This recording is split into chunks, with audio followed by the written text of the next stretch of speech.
NBA fans, how we doing? Look, I know it's the offseason, so everything just kind of slows down around the NBA right now. It's tough, I know, but I want to know what you guys are doing in the comments section. Let me know what you're doing on June 20th, because, oh wait, we're going live for the NBA draft. That's right, everything is happening around the NBA right now, especially here at Chat Sports. So you'll want to make sure you're subscribed to youtube.com/chatsportstv, and then you're watching the draft live with me on June 20th. And today I got for you my first 2-round mock draft, picks 1 all the way down to 60. So let's start out with number 1, where there is no debate. It is obvious, probably the most obvious thing that has happened in a long time around the NBA. Zion Williamson is going number 1 to the New Orleans Pelicans. One of the best, if not the best prospect we've seen in a long time coming into the NBA. He's got the NBA-ready body and an NBA-ready skill set, minus that jumper just a little bit. We can talk about that later. I think it will develop just fine in New Orleans as he becomes the next star piece for the Pelicans. At number 2, there's not a lot of surprise here either. I've got Ja Morant going to the Memphis Grizzlies to be their next starting point guard. Of course, they'll look to move on from Mike Conley as they enter a rebuild phase in Memphis. And if there's any limitations to Ja Morant's game, it's just the fact that he's a little undersized, which makes him not a great defender. But everything else, he can do. 25 points per game and 10 assists at Murray State, not to mention nearly 6 rebounds per game. Then at number 3, it's RJ Barrett. Don't believe any smoke screens you see right now. This guy is going number 3 overall if the Knicks keep this pick, which they should, because in all reality, this guy is the 3rd best player, which means he should go number 3. Now, he's got a great mid-range game. He can get to the basket. He steps up when it counts. I really like RJ Barrett, and I like what he would add to the young core that New York already has going on. Now, of course, they're going to look to build an NBA free agency, but if they can get a young core together started around RJ Barrett, things turn around in New York pretty quickly. You see who they've got already to build with. You put RJ there, he's probably the best player on that team right away. Kevin Knox, Mitchell Robinson had a great rookie season. Dennis Smith Jr. coming over in the trade from the Dallas Mavericks during that Porzingis deal. And then Alonzo Trier, an undrafted rookie last season, really stepped up big for the Knicks.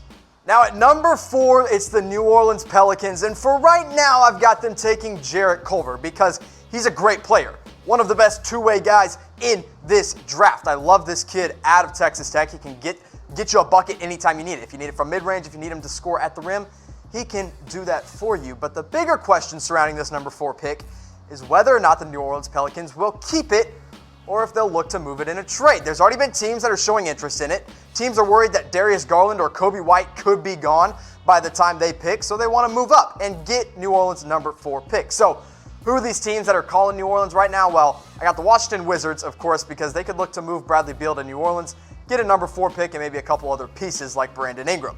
Chicago Bulls want Kobe White or Darius Garland to be their point guard of the future. They get up to number 4, they can snag them. Atlanta Hawks, maybe they package 8 and 10 and they move up to 4. We can see what they do with that. And then Phoenix Suns, similar situation as the Bulls.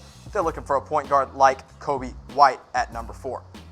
Now at number 5, it's the Cleveland Cavaliers. I've got them selecting Cam Reddish out of Duke right now. Now he had an up and down season at Duke. He didn't really meet expectations. He only shot 33% from beyond the three-point arc, but his physical tools and his shot mechanics are incredible, and they will translate to the NBA. Plus, the Cavaliers aren't really in a hurry to make some big splashes, and Cam Reddish can develop nicely alongside Colin Sexton. So let's look back at this top 5 of the NBA draft. Zion Williamson going number 1 to the Pelicans. Ja Morant, the new point guard in Memphis. RJ Barrett, the first of many building blocks in New York, going number 3. Right now, I got Jarrett Culver going number 4 to the Pelicans, but that pick could be moved prior to the draft. And then at 5, it's Cam Reddish. And now I got a question for you guys. Of course, Chat Sports here, we're super interactive with our audience. I want to know, are any of these players selected in the top 5 going to be busts? Because one guy stands out among the rest, Cam Reddish. So let me know in the comments section which one could be a bust. Now let's go 6 through 10 of my 2019 NBA mock draft. At number 6, it's the Phoenix Suns picking their point guard of the future in Kobe White out of North Carolina. Chicago Bulls lucking out at number 7 with Darius Garland falling to them out of Vanderbilt. Now, of course, he did tear that meniscus, but he's going to be great at the next level. DeAndre Hunter, the sharp shooter out of Virginia, a 3-and-D type guy, could fit in really nicely in Atlanta. At number 9, the Washington Wizards. I've got them picking Sekou Doumbouya. I absolutely love this international prospect out of France. I think he will fit this rebuild going on in DC just perfectly. And then at number 10, it's Jaxson Hayes, the shot-blocking big man out of Texas, going to the Hawks. Of course, this pick from the Dallas Mavericks. He is an active defender. If you see him in the paint, you're not going to want to try to drive on this guy. Now, a little downside to him, he only started 21 games at the University of Texas and had a few injury issues near the end of his freshman season, and he's just not a good rebounder. If you have a big man, you want him to rebound.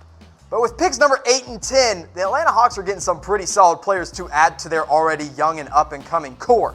Jaxson Hayes and DeAndre Hunter. Of course, Hayes averaged 10 points per game, while Hunter was a little higher there at 15.2. Both of them around 5 rebounds per game. And Jaxson Hayes shot 73% from the field, while DeAndre Hunter was shooting it from deep, knocking it lights out.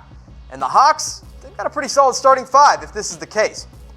Trae Young, runner-up, Rookie of the Year, is your point guard with Kevin Huerter there in the backcourt as well. DeAndre Hunter, another great three-pointer, great three-point shooter. That's 3 great shooters right there for the Atlanta Hawks. And then 2 really, really good big men if Jaxson Hayes can develop nicely alongside John Collins. But they might not be keeping these picks. You mentioned earlier they may look to move up and package those picks because they have 6 picks in the 2019 NBA draft. But what do you guys think the Atlanta Hawks should do with picks number 8 and picks number 10? Should they trade it or should they keep it? Let me know in the comment section.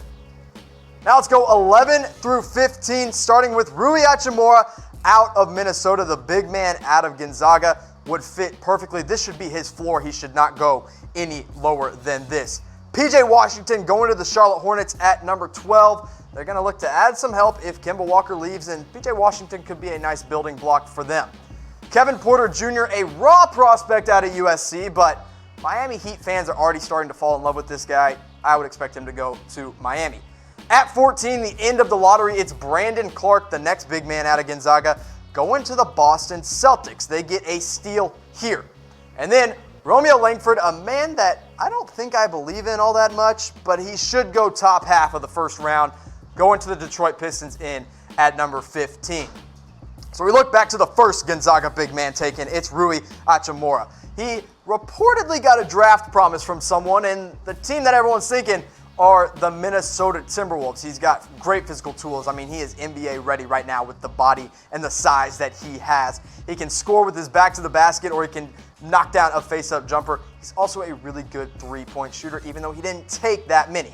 Last season at Gonzaga, he stepped out. 19.7 points per game, 6.5 boards, 41.7% from beyond the three-point arc, and then 59.1% from the field as a whole. So you look at what the Timberwolves could look like next season. I've got Tyus Jones starting in there at point guard. We'll see what they do there. Andrew Wiggins, yes, he's a small forward, but he's probably playing that shooting guard position. Robert Covington came over in the trade that sent Jimmy Butler to Philly, is your starting forward. Karl Anthony Towns, the big man in the middle, alongside Rui Hachimura. The front court in Minnesota is looking solid for the future. So now let's recap the top half of my NBA draft this first round. Number 1, it's Zion. Ja Morant going 2, RJ Barrett to the Knicks at 3. Culver is your number 4 pick, and then Cam Reddish, maybe a bust, but I've got him going number 5 to the Cleveland Cavaliers. The 2 point guards go back-to-back at 6 and 7. Hunter at 8 to the Atlanta Hawks. Sekou Doumbouya to the Washington Wizards. And Jaxson Hayes, big man out of Texas, going to the Atlanta Hawks as well.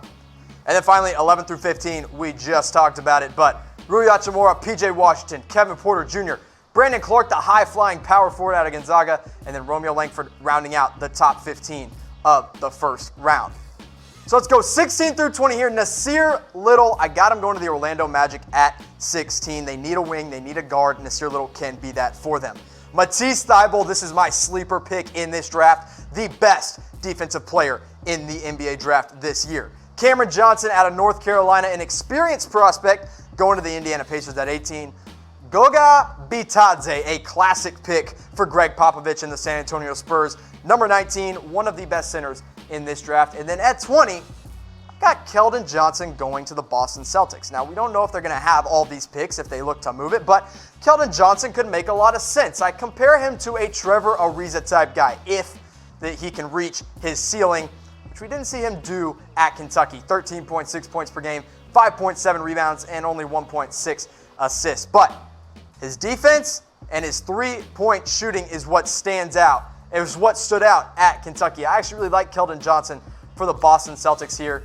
Could be an exciting pick, but that's only if they keep this pick. So what do you think what do you think the Celtics should do? Should they keep all their draft picks or should they look to move them? Let me know in the comment section. They got a lot, probably too many.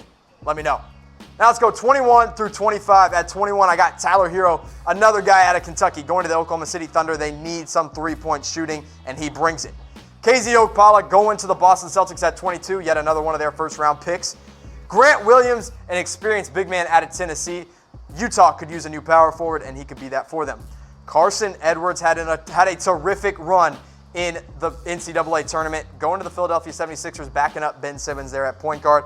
And then at 25, the Portland Trail Blazers get Mfiondu Kabengele out of Florida State, a big man that is going up draft boards quick.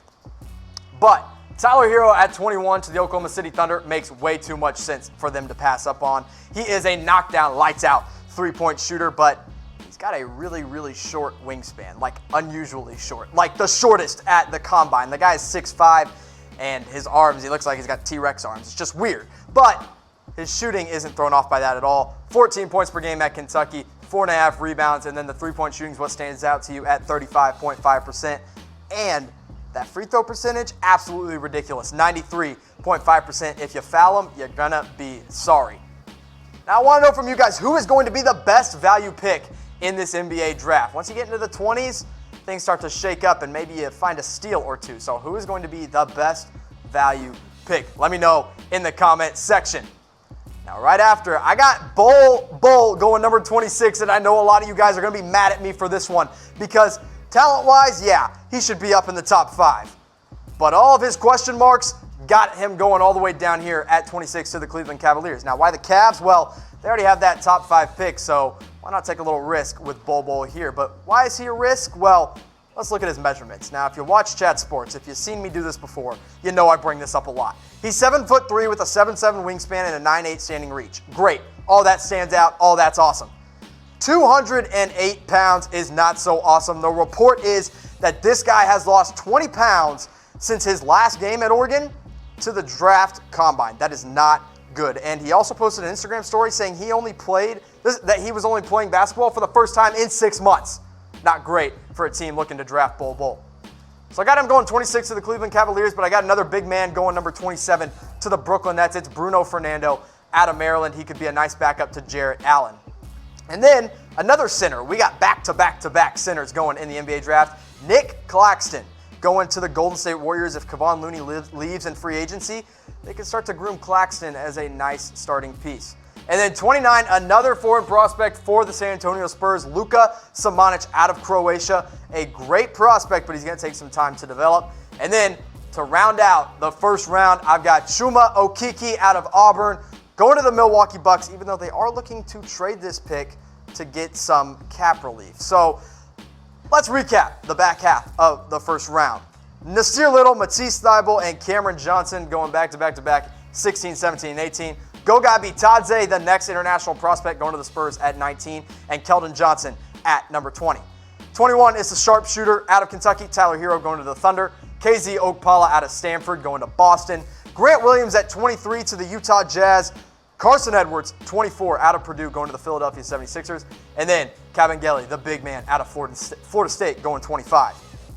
And then, of course, Bol Bol. I know you're going to be mad at me, but I've got him going 26, followed by Bruno Fernando, Nick Claxton, Luka Samanic, and rounding out the first round, it's Chuma Okeke. Now, I know you guys love to tell me what I messed up on. So tell me who I left off of the first round of my NBA mock draft, but don't worry. Because if you didn't see him in the first round, hopefully you'll see him in the second round. So let's start out with pick number 31, which belongs to the Brooklyn Nets. I got Daniel Gafford, the high flyer out of Arkansas, going there. Taylor Horton-Tucker has a ridiculously long wingspan, but he needs to be groomed. So he goes to Phoenix. He starts to mesh with that young core, hopefully there. Dylan Windler, a sharpshooter out of Belmont. If you haven't heard of him, look him up.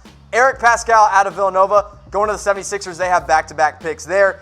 And then at 35, a guy you may not know because he didn't play college basketball. It's Darius Bazley. Now, what he did instead of playing college basketball, he committed to Syracuse and then said, hey, no, I'm just going to get ready for the NBA draft for a year. And he went and interned at New Balance, which I don't understand, but apparently it worked out for him because he's going to get picked at least in the high second round, maybe late first round. But I like Darius Bazley going to the Hawks at 35. So let's continue with the second round of my NBA mock draft. Point guard out of Virginia, it's Ty Jerome going to the Charlotte Hornets. I mean, look, if Kemba's gone, you need to find a point guard. Ty Jerome brings you that. At 37, the Dallas Mavericks select Admiral Schofield, a high flyer sharpshooter out of Tennessee. At 38, I might butcher this name, but it's Luguentz Dort out of Arizona State. He's athletic, 16 points per game.